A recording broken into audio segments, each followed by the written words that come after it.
Bonjour à tous, je suis ravie de vous retrouver dans une nouvelle vidéo. Ça faisait longtemps qu'on ne s'était pas retrouvés comme ça face caméra. Et j'ai décidé dans cette vidéo de vous présenter les livres que j'ai lus en 2019. Donc ça, je vais vous montrer ce petit paquet ici. En réalité, en 2019, j'ai lu environ 26 livres, il me semble. C'est pas énormément, mais clairement, c'était pas ma priorité de l'année. J'avais plein de choses en 2019 et du coup, lire, c'était pas ma priorité. Donc ce qui fait que j'ai pas lu énormément, mais je me suis dit que ce serait sympa de vous montrer une petite sélection de livres que j'ai lus. Et je vais pas tous vous les présenter parce que certains, j'ai essayé de me rappeler, mais certains romans, j'ai vraiment complètement oublié l'histoire, ce serait pas intéressant de vous raconter. Et d'autres, c'est comme des livres médicaux, des trucs comme ça, c'est pas très intéressant non plus.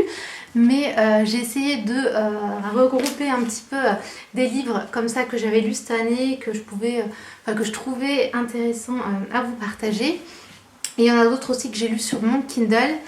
Et voilà, je vais essayer de me rappeler de tout ça pour vous les expliquer très brièvement. Donc là-dedans, on a un peu de tout, puisque j'aime bien lire sur différentes choses.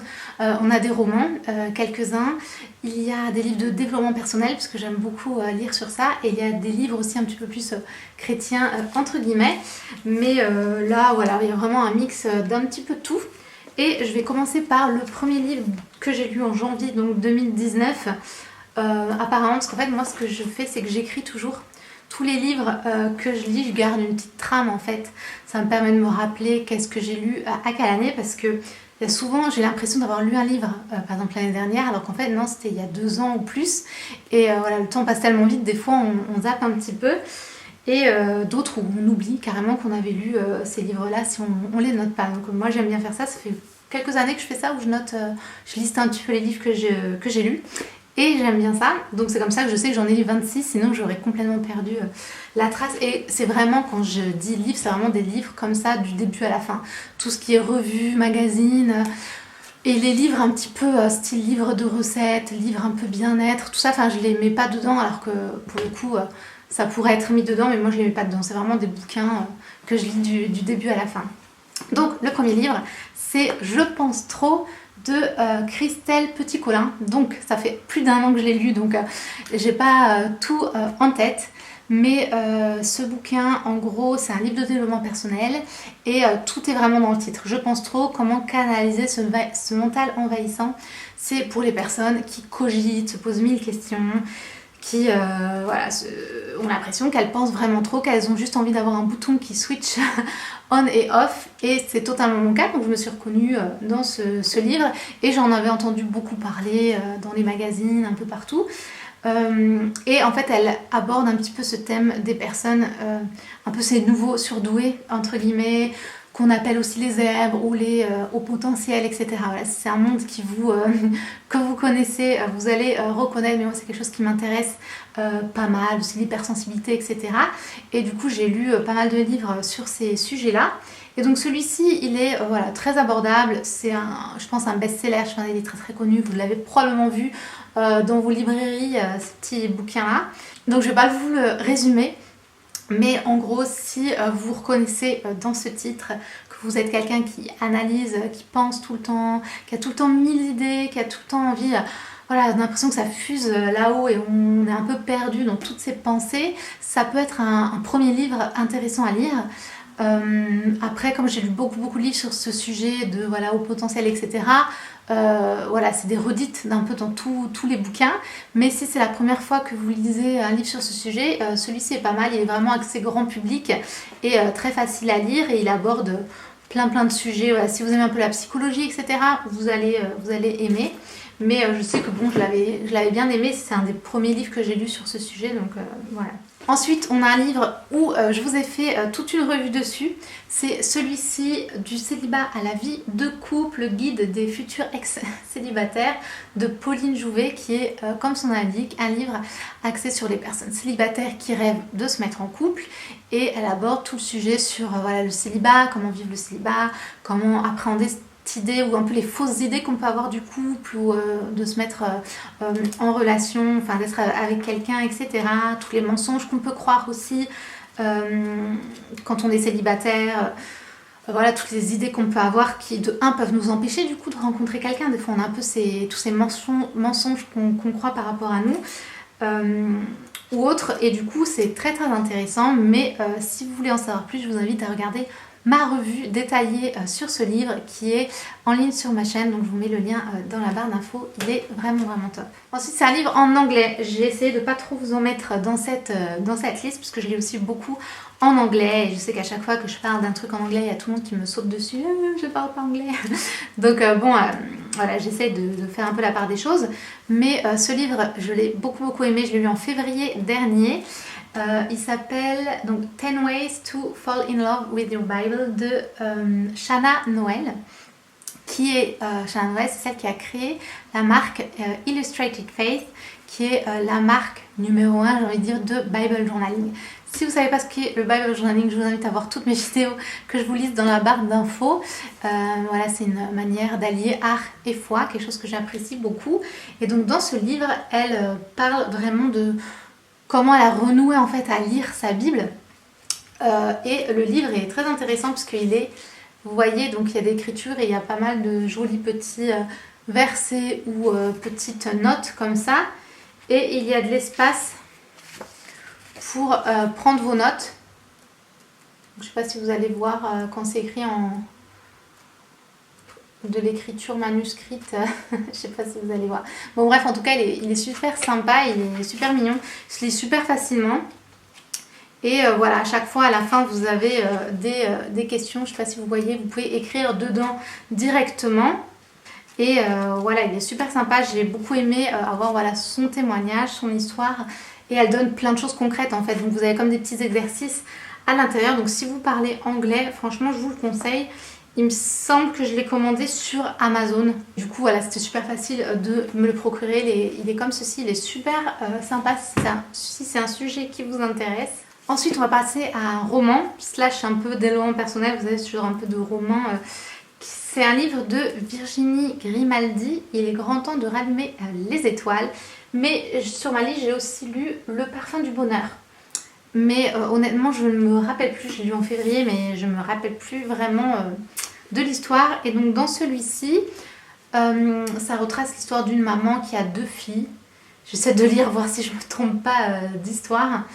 Et voilà, une maman, je crois qu'elle est divorcée ou... Elle est divorcée, mais en tout cas, elle est seule avec ses 2 filles.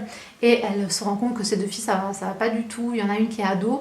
Et voilà, elle fait des découvertes comme quoi ça va pas du tout. Donc elle décide du jour au lendemain, presque, en plus elle aussi, elle a des problèmes financiers, etc.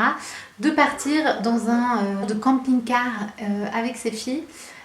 Pour faire, pas le tour du monde, mais du moins un grand voyage en Scandinavie, et pour renouer un petit peu, voilà, elles vont renouer toutes ensemble.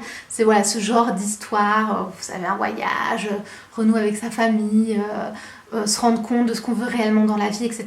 Donc l'histoire se lit vraiment facilement, c'est assez sympa. J'ai pas hyper accroché, c'est pas une histoire coup de cœur.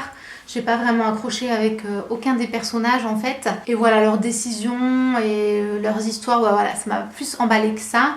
C'est sympa à lire, mais c'est pas spécialement mon coup de cœur en fait. Ensuite, j'ai lu un roman qui s'appelle Rêver n'est pas un vilain défaut. Je vais essayer de retrouver le nom de l'auteur parce que j'ai pas mon Kindle là sous la main et que je l'ai pas noté, je mets que les initiales, donc c'est 2C.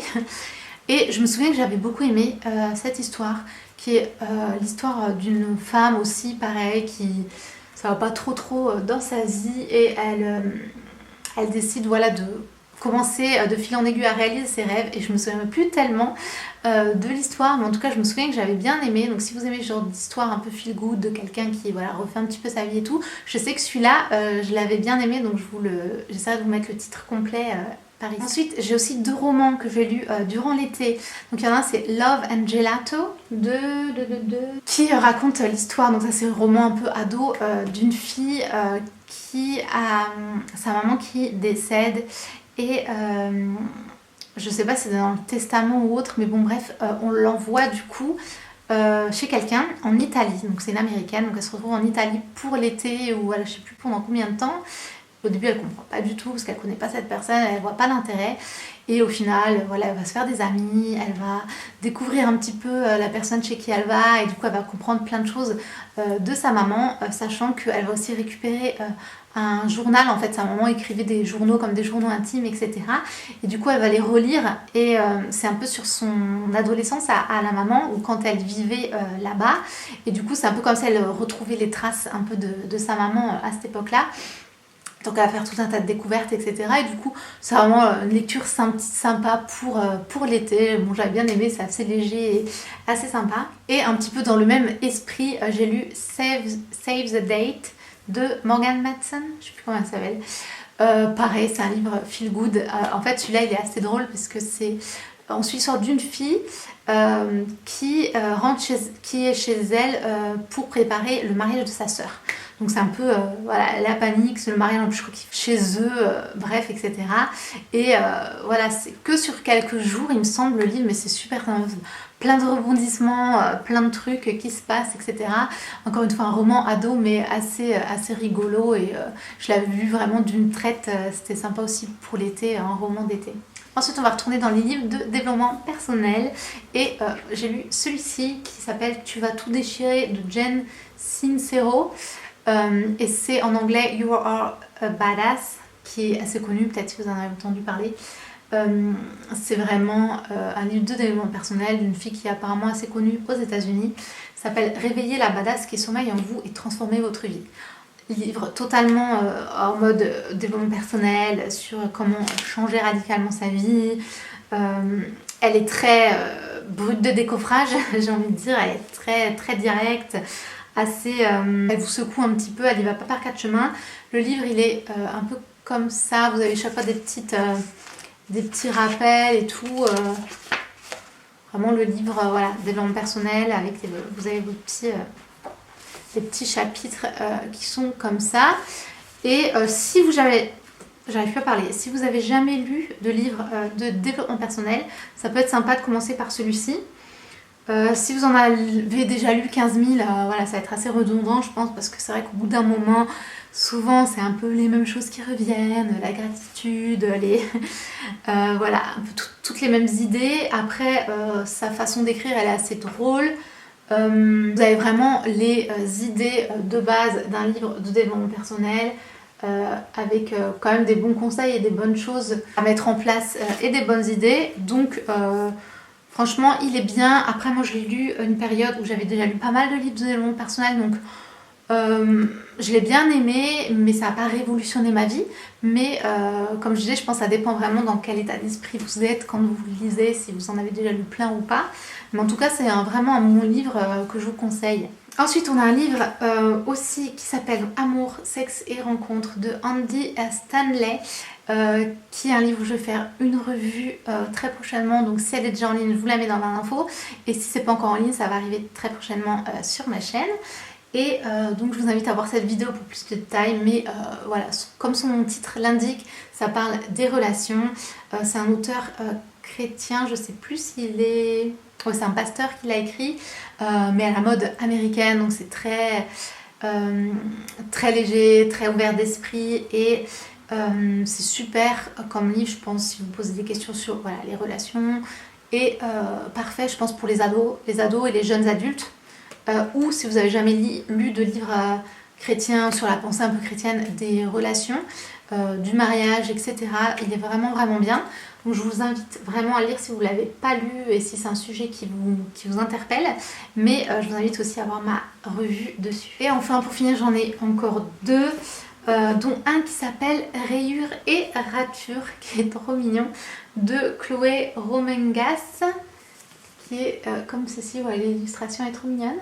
Comme je vous disais dans le tout premier livre que je vous ai mentionné, c'est un sujet qui m'intéresse, ce thème un peu des zèbres, au potentiel, etc.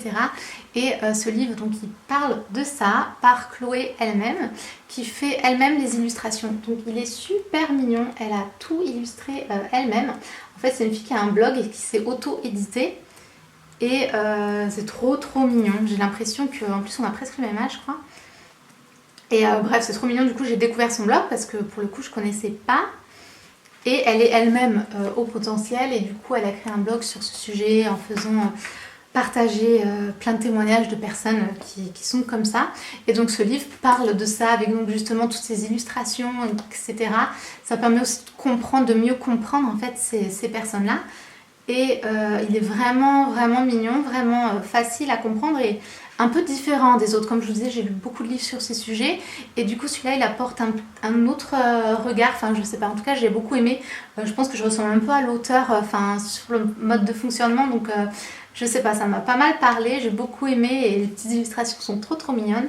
Donc si c'est un sujet qui vous parle, interpelle ou autre, je vous invite vraiment à voir celui-là, parce qu'il est peut-être pas hyper connu vu qu'elle s'est auto-éditée, mais il est vraiment, vraiment génial. Et enfin pour terminer, un livre que je me suis ramené du Canada, si vous avez vu mon haul du Canada que j'ai posté en septembre je crois, c'est Cultivate de Laura Casey, qui est un livre en anglais, encore une fois, désolée, il me semble qu'il n'est pas traduit. Et c'est bien dommage parce qu'il est vraiment, vraiment génial. Donc c'est... en fait j'ai reconnu à la couverture puisque je la suis sur Instagram. C'est une fille qui a aussi un peu un ministère chrétien en fait. Et elle fait notamment genre des planeurs ou des choses comme ça. Mais j'ai vraiment beaucoup aimé son bouquin. Comme vous voyez, il y a plein de petits intercalaires sur le côté. En fait, elle raconte tout simplement sa vie, son histoire en fait de la foi. Le sous-titre c'est comme un guide de vivre une vie pleine d'intention, enfin une vie qui a du sens. Et en fait on voit un petit peu son développement au niveau de la foi. Et elle partage donc son histoire, sa vie, sachant que voilà, elle est passée par l'adoption, elle a adopté un enfant, elle a eu du mal à avoir des enfants aussi, puis elle en a eu, etc. Enfin, on suit vraiment toute son histoire, mais elle met tout le temps en lien des exemples par rapport au jardinage et à son jardin que voilà, elle a cultivé, etc. Et j'ai trop aimé parce que je sais pas, moi j'aime beaucoup, je suis assez proche de la nature, bon j'ai pas de jardin, mais j'ai beaucoup aimé tous ces exemples très nature et ça m'a beaucoup parlé parce que moi j'aime les petits bonheurs de la vie et dedans il y a vraiment plein de conseils à prendre. C'est vraiment un guide pour le coup, même si elle raconte sa vie, etc. Le but vraiment c'est d'apprendre plein de choses. Comme vous voyez, j'ai noté plein de choses et vous avez à chaque fois des petits récaps du chapitre où elle dit un petit peu les points principaux du chapitre. Elle vous fait quand même un petit résumé, donc ça c'est super sympa aussi. Et franchement c'est super intéressant. C'est vraiment un livre de développement personnel, mais avec un regard aussi de la Bible, etc. Et franchement il est top, donc si vous comprenez l'anglais, je vous invite vraiment à le lire, il est vraiment génial. Donc voilà, c'est tout pour cette vidéo, j'espère qu'elle a été quand même un petit peu intéressante. J'ai pas voulu aller trop sur les romans ou autres. Si ça vous intéresse, parce que je sais qu'avant je faisais pas ma pile à lire, mais ma lecture du moment en fait, où je vous expliquais, je vous partageais un petit peu les livres que je lisais, que ce soit des romans ou autres, dites-le moi si vous êtes intéressés, puisque j'ai une rubrique sur ma chaîne qui s'appelle La Revue d'Andrea où je partage un livre en particulier et en général c'est un livre sur la foi chrétienne. Et parfois je fais aussi des revues sur des livres de développement personnel où je vous parle des derniers que j'ai lus. Mais si les romans vous intéressent aussi, dites-le moi, je pourrais inclure ça dans d'autres vidéos. Et normalement j'ai prévu de lire un peu plus cette année, donc je vais pouvoir vous présenter plus de vidéos sur ça cette année, donc j'ai hâte. Et voilà, je vais vous laisser, n'hésitez pas à mettre un petit like si vous avez aimé cette vidéo. Si vous n'êtes pas abonné à ma chaîne, surtout n'hésitez pas à vous abonner juste en dessous. Je vous fais plein de bisous, je vous dis à très bientôt, ciao.